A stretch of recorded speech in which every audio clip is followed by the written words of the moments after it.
Unless one is born of water and the Spirit, he cannot enter the kingdom of God. யோவான் 3:5. ஒருவர் தண்ணீராலும் தூய ஆவியாலும் பிறந்தால் அன்றி இறையாட்சிக்கு உட்பட இயலாது. இது கிறிஸ்து வழங்கும் வாழ்வு தரும் நற்செய்தி. கிறிஸ்துவே உமக்கு புகழ். அமர்வாம்.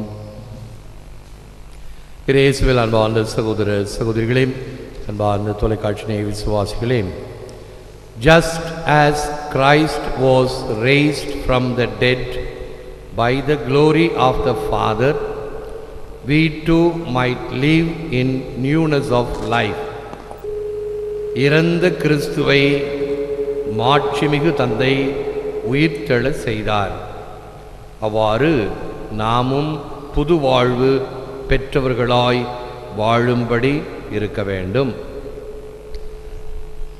அன்பு என்பது கடவுள், இயேசு, மக்கள் மூவரும் சேர்ந்துதான் அன்பின் முழுமையாக அமையும்.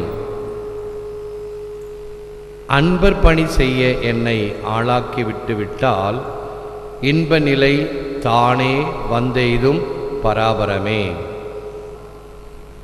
எப்படி கிறிஸ்துவ அன்பு நம்மை ஆட்கொள்ள வேண்டும் என்பதற்கு நமது வேதமும் சரி, பிற வேதங்களும் சரி சொல்லுகின்ற மையப் பொருள்.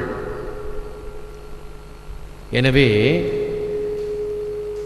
இறை அன்பும் பிறரன்பும் சேர்ந்ததுதான் முழுமையான வாழ்வு. ஏதாவது ஒன்று குறைவுபட்டாலும் அது குறைவுபட்டதாக அமையும். பாப் டைலன் என்ற அறிஞருடைய வார்த்தைகள், the person who is not busy being born is busy dying. புதிதாக பிறக்கவில்லை எனின் பரபரப்பிலே இறப்பாய். நம்முடைய வாழ்க்கையிலே ஒரு சில மணித்துளிகள் செபத்திலும் தியானத்திலும் இறைவன் சன்னிதானத்திலும் செயல்பட வேண்டும். ஒன்று கோவிலிலோ அல்லது வீடுகளில் நம்முடைய சுவாமி படங்களை எல்லாம் வைத்திருப்போம். இவைகளுக்கு முன்பே ஒரு சில மணிகள் செலவிடப்பட வேண்டும். இப்பொழுது நம்மை எல்லாம் ஆக்கிரமித்திருப்பது டிவி பெட்டி ஒரு பக்கம், நற்கருணை பெட்டி இன்னொரு பக்கம். எதற்கு அதிக முக்கியத்துவம் கொடுக்கிறோம், அதிக நேரம் கொடுக்கிறோம்? யோசித்து பார்த்தோம் என்றால், இந்த டிவி பெட்டிக்கு கொடுக்கின்ற முக்கியத்துவம் நாம் நற்கருணை பெட்டிக்கோ கோவிலுக்கோ ஜெப நேரத்திற்கோ கொடுக்கிறோமா? எந்த தாக்கம் நம்மை ஆட்கொண்டிருக்கிறது? இந்த இறை தாக்கம் ஆட்கொண்டிருந்தால் முந்த அனைத்திற்கும் மேலாக நாம் இறைவனுக்கு முதலிடம் கொடுக்க வேண்டும், முக்கியத்துவம் கொடுக்க வேண்டும்.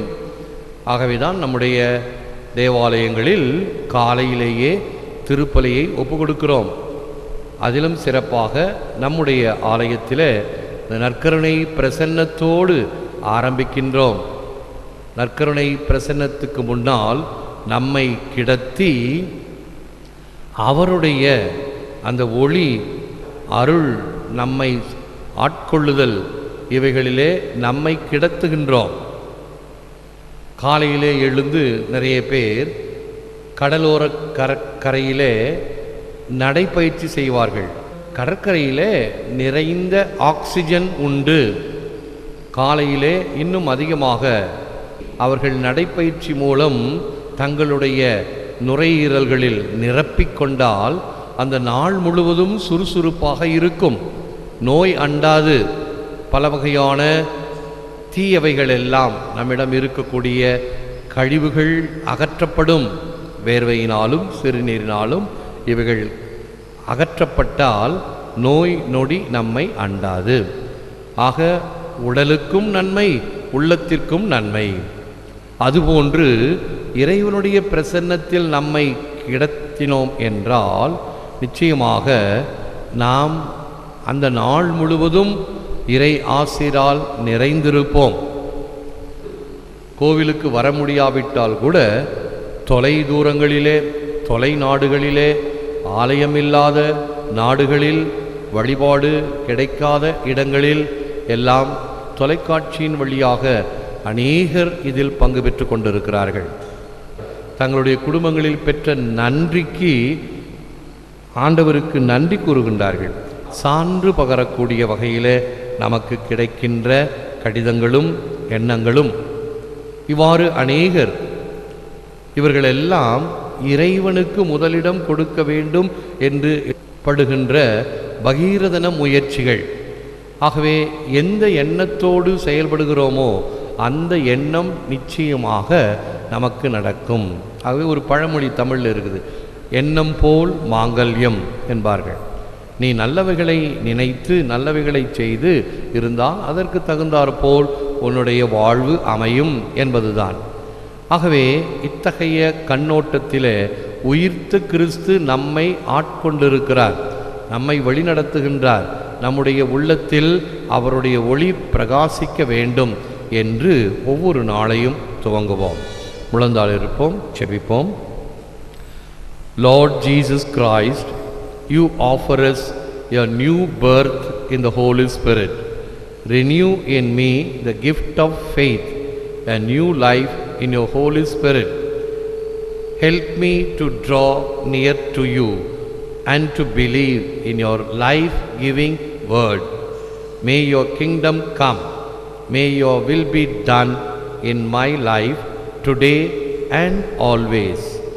ஆண்டவராகிய இயேசுவே, உம் தூய ஆவியினால் எங்களுக்கு புது பிறப்பு அளிக்கின்றீர். உம் தூய ஆவியில் எங்கள் விசுவாசத்தையும் வாழ்வையும் புதுப்பித்தருளும். உம்மோடு நெருங்கி வரவும் உம் வாழ்வளிக்கும் வார்த்தையில் நம்பிக்கை கொள்ளவும் அருளும். உமது அரசு வருக. உம் சித்தம் இன்றும் என்றும் என் வாழ்வில் நிறைவேறுக.